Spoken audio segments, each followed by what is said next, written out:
90 రోజుల కోర్సు పూర్తి చేస్తే చాలు 100% ప్లేస్మెంట్ సపోర్ట్ తో సాఫ్ట్వేర్ జాబ్ మీ సొంతం. వెంటనే కోడ్ జ్ఞాన్ డెస్టినేషన్ ని సంప్రదించండి. నమస్కారం, వెల్కమ్ టు సుమన్ టీవీ. నేను గీతాంజలి. ప్రస్తుతం మనతో పాటు code Gyan founder and chairman Sairam గారు ఉన్నారండి. వారితో మాట్లాడదాం. సాయిరామ్ గారు నమస్తే. నమస్తే అండి. ఎక్కడ విన్నా ఇదే పేరు, సాఫ్ట్వేర్ ట్రైనింగ్ ఇన్స్టిట్యూట్ అని చెప్పి ఒకసారి సెర్చ్ చేస్తూ ఉంటే ఫస్ట్ కనిపించే పేరండి. అందులో ఈ మధ్య కాలంలో బాగా ఫ్రెషర్స్ ఎవరైతే ఉంటారో వాళ్ళు సెర్చ్ చేస్తున్నారు, వాళ్ళ పేరెంట్స్ కి చూపిస్తున్నారు. నేను జాయిన్ అవ్వాలనుకుంటున్నాను, డీటెయిల్స్ కనుక్కుందాం రండి అని చెప్పి అడ్మిషన్ ప్రాసెస్ లో పాల్గొంటున్నారు. మేబీ మీకు ఎక్స్పీరియన్స్ అయ్యే ఉంటుంది. ఓవరాల్ గా ఒకసారి మాట్లాడదామండి. అసలు ఎలా, ఏంటి, ఎప్పుడు స్టార్ట్ అయింది, ఎవరి కోసం ప్రత్యేకంగా ఈ ఇన్స్టిట్యూట్? 2018 లో స్టార్ట్ అయిందండి కోడ్ జ్ఞాన్ అన్నది. Mainly focused on fresh graduates అన్నమాట. ఓకే. సో ఎవరైతే బీటెక్ ఆర్ డిగ్రీ కంప్లీట్ చేసి బయటకు వచ్చి జాబ్స్ రిలేటెడ్ సెర్చ్ చేస్తూ ఉంటారో వాళ్ళకి మనం ట్రైనింగ్ ఇచ్చి ప్లేస్మెంట్ ఆపర్చునిటీస్ చూపిస్తూ ఉంటాం. ఒక మాట విన్నాను, ఇప్పటి వరకు దగ్గర దగ్గర 3,000 మందికి పైగానే 3,600 కదా. 3,600 అండ్ ఇప్పుడు ఈ ఇయర్ స్టార్ట్ అయ్యి ఇంకా 2 నెలలు కూడా గడవ వస్తోంది. ఇప్పటికి 100కి పైగానే ప్లేస్మెంట్స్. 120+. ఓ, ఎలా మ్యాజిక్ ఏం లేదండి. 800+ కంపెనీస్ తో టైఅప్ ఉంది.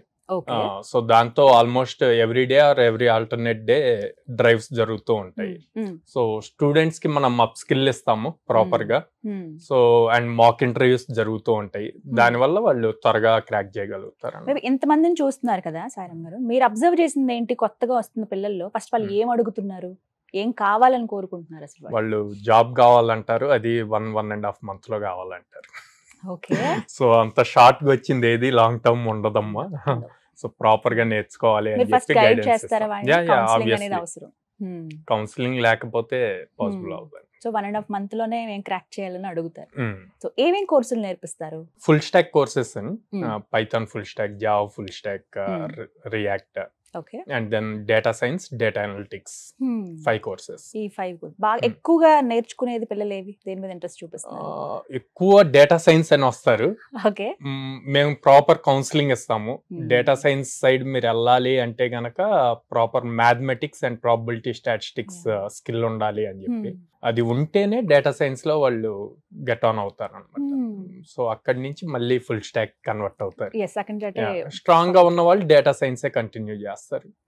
ఎందుకంటే మనం వాడు ఆబ్వియస్ గా వచ్చాక ఓకే జాయిన్ అవుతాడు అని చెప్పి డేటా సైన్స్ లోనే జాయిన్ చేసాం అనుకో, రేపొద్దున మళ్ళీ మనల్ని తిట్టుకోకూడదు. ఎగ్జాక్ట్లీ. నేను ఇది నేర్చుకుందాం అనుకుంటే మీరు ఇదే సజెస్ట్ చేశారు అని చెప్పి. ఇది నాది ఐటీ ప్రొఫెషన్ అవ్వాలనేది నా కళ, కానీ నేను పరిస్థితుల రీత్యా డిగ్రీ చదవాల్సి వచ్చింది అనేవాళ్ళు చాలా మంది ఉంటారు.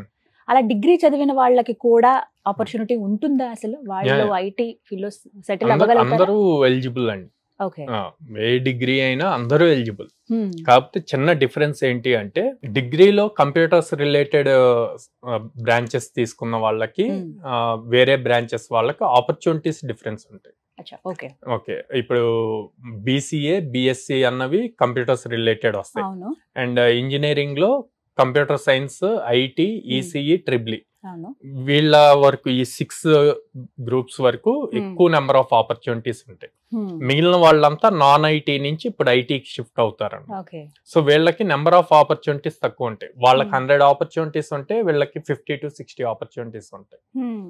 సో వాళ్ళని చూసి వాళ్ళకి త్వరగా వస్తున్నాయి, మాకు రావట్లేదు అని డిసప్పాయింట్ అయ్యే లోపు నేనేం సజెస్ట్ చేస్తా అంటే, ఆపర్చునిటీ వచ్చే లోపు మీరు అప్ స్కిల్ అవ్వండి, ఆపర్చునిటీ రాగానే గ్రాబ్ చేసుకోండి. ఇప్పుడు చూస్తున్నాం కదా సార్, ఎక్కువగా ఏఐ మీద అందరూ దృష్టి పెడుతున్నారు. సో మీకు అలా అప్రోచ్ అవుతున్నారా? స్టూడెంట్ ఇప్పుడు ప్రతి ఇంజనీరింగ్ కాలేజీలో computer science, data science, computer science, AML ఇట్లా బ్రాంచెస్ వచ్చేసినాయి. వాళ్ళందరూ అవే అడుగుతారండి. బట్ రియాలిటీ కూడా తెలియాలి మనకి. అందరికి డేటా సైన్స్ జాబ్స్ రావు. డేటా సైన్స్ లో 3 కేటగిరీస్ ఉంటాయి.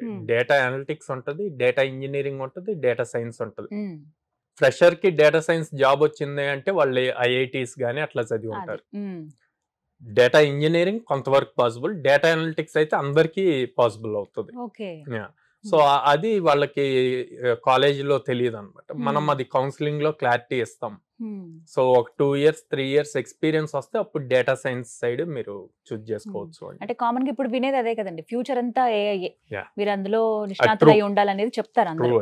సో ఏఐ లో అసలు ఏం నేర్చుకోవాలనేది కూడా చాలా మందికి అవగాహన ఉండదు. అలా మీరు గైడెన్స్ ఇస్తారా? yes ఏ అన్నది మళ్ళీ మల్టిపుల్ వర్టికల్స్ ఉంటది. అవును. ఓకే, కంప్యూటర్ విజన్ ఉంటది, Hmm. Chat bots, natural language processing ఉంటది, మెషిన్ లెర్నింగ్ అల్గరిథమ్స్, అదొకటి. రెయిన్ఫాల్ ప్రిడిక్షన్, ఇట్లా మల్టిపుల్ వర్టికల్స్ ఉన్నాయి అన్నమాట.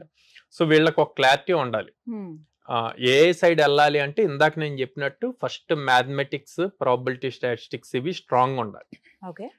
వాళ్ళు అందులో ఎందులో స్ట్రాంగ్ ఉన్నారు దాన్ని బేస్ చేసుకొని ఏది సెట్ అవుతుంది అన్నది చూజ్ చేసుకోవాలి. అట్లా కాకుండా ఓన్లీ ఏ నేర్చుకుంటాను అంటే మళ్ళీ కాలేజీలో లాగా థియరీయో సమ్ బేసిక్స్ నేర్చుకొని అక్కడే ఆగిపోవాల్సి వస్తుంది.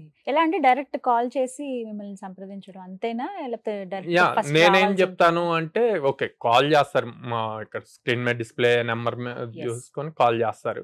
అది కాకుండా ఇప్పుడు మేము 3 cities లో ఉన్నాం, విజయవాడ, హైదరాబాద్ అండ్ బెంగళూరు. బెంగళూరు. డైరెక్ట్ గా సెంటర్స్ కి విజిట్ చేసి కౌన్సిలర్స్ తో మాట్లాడి మీకున్న డౌట్స్ అన్ని క్లారిఫై చేసుకొని అప్పుడు జాయిన్ అవ్వమంటాను. ఓకే. అడ్మిషన్ ప్రాసెస్ ఎలా ఉంటుందండి? సో ఎవరైనా లైక్ ఉంటాయా? టెస్ట్ ఏమి ఉండదండి. ఎందుకు ఉండదో కూడా చెప్తాను. మా టీం టెస్ట్ పెట్టమంటారు, నేను దానికి అగెనిస్ట్. బీటెక్ లో ఆల్రెడీ వాడు ఎంజాయ్ చేసాడు 4 years లైఫ్.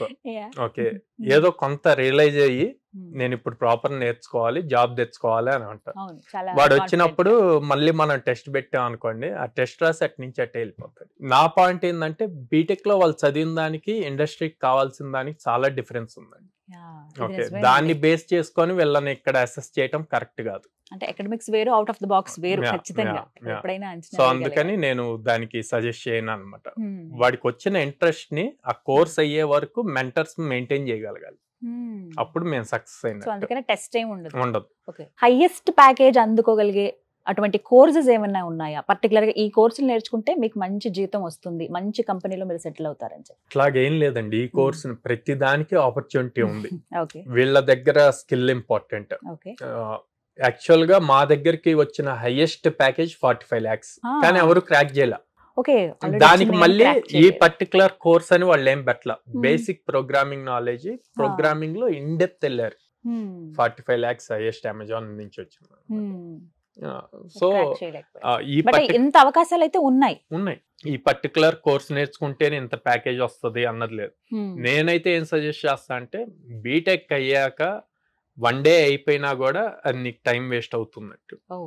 కెరీర్ ఎంత త్వరగా స్టార్ట్ అయితే అంత బెటర్, నీ ప్రొఫైల్ అంత బాగుంటది. అండ్ ఆ కెరీర్ స్టార్ట్ అవటానికి నాకు ఇంతే ప్యాకేజ్ కావాలి అని పెట్టుకోవద్దు. ఓకే, యూ ఏం లైక్ 10 lakhs ప్యాకేజ్ కావాలి, లేకపోతే 15 lakhs ప్యాకేజ్ కావాలి, ఆ 2 years కో 3 years కో సెట్ చేసుకో. నాకు స్టార్టింగ్ ప్యాకేజీ అంత రావాలి అంటే రాదు, అందరికి రాదు. అది వస్తుంది కానీ అందరికి రాదు, ఎవరో ఒకరికి వస్తుంది. సో అప్పుడు దానికోసం చూస్తూ నీకు వచ్చిన ఆపర్చునిటీస్ వదిలేదు.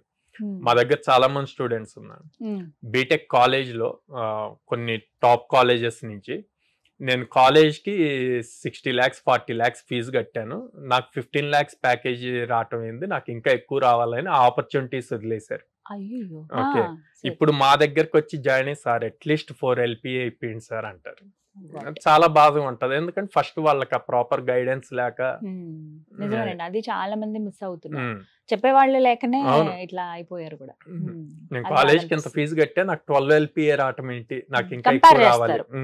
సో ఇప్పుడు ఇంకా కొంతమంది ఆలోచిస్తూ ఉంటారు, పేరెంట్స్ ఇంకా సందిగ్ధంలో ఉన్న వాళ్ళు ఉంటారు కదా, వాళ్ళకి ఏం చెప్తారు? సో నేను పేరెంట్స్ ఒకటే చెప్తాను, 10th class అయ్యాక ఇంటర్ జాయిన్ చేసేటప్పుడు చాలా కేర్ తీసుకొని ఎందులో జాయిన్ చేయాలని ఆలోచిస్తున్నాను. ఇంటర్ అయ్యాక ఇంజనీరింగ్ లో జాయిన్ చేసేటప్పుడు అదే కేర్ తో ఆలోచించి జాయిన్ చేయాలి. కానీ ఇంజనీరింగ్ అయ్యాక మాత్రం ఏ ఇన్స్టిట్యూట్ లో జాయిన్ చేయాలన్నది ఆలోచించట్లా. పిల్లవాడు వచ్చి నా ఫ్రెండ్ అక్కడ జాయిన్ అయ్యాడు, నేను వెళ్ళి జాయిన్ అవుతాను అంటే ఇచ్చేస్తున్నారు. నేను ఇక్కడ కూడా కొంచెం పేరెంట్స్ కాన్సన్ట్రేట్ చేయాలి అంటాను ఇంజనీరింగ్ అయిపోయాక. ఎందుకంటే ఈ 2 years టైం పీరియడ్ ఆ ఫ్రెషర్ ట్యాగ్ లోపు జాబ్ తెచ్చుకోకపోతే వాడి కెరీర్ చాలా ప్రాబ్లం అవుతుంది. సో అది ప్రాపర్ గా రీసెర్చ్ చేసి ఏది బెటర్ ఉంది అన్నది చూసుకొని గనక జాయిన్ చేస్తే వాడికి లైఫ్ సెట్ అవుతుంది.